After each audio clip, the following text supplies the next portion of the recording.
உங்களை interview பண்ணுறவங்கள Impress பண்ணக்கூடிய ஒரு விஷயம் என்ன தெரியுமா? நீங்கள் இன்டெலிஜென்ட்டான கொஸ்டின்ஸை கேட்குறது. எல்லா இன்டர்வியூலையுமே நீங்கள் அவங்கள கொஸ்டின்ஸ் கேட்குறதுக்கு ஒரு வாய்ப்பு இருக்கும்.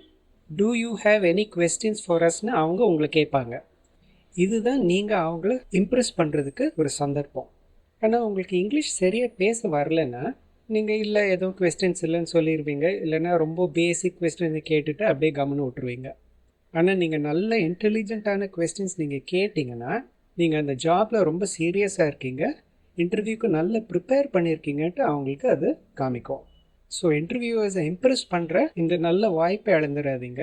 ஆங்கிலத்தில் எப்படி நல்ல கொஸ்டின்ஸ் கேட்குறதுன்றத கற்றுக்குங்க. இன்டர்வியூவில் இங்கிலீஷ் எப்படி ஃப்ளூவெண்ட்டாக பேசுகிறதுன்றத சுலபமாக கற்றுக்கிறதுக்கு அந்த ரெட் ஏரோக்கு நேராக இருக்கிற வீடியோவை கிளிக் பண்ணுங்கள். இல்லைன்னா டிஸ்கிரிப்ஷனில் இருக்க லிங்கை கிளிக் பண்ணி அந்த வீடியோ பாருங்கள்.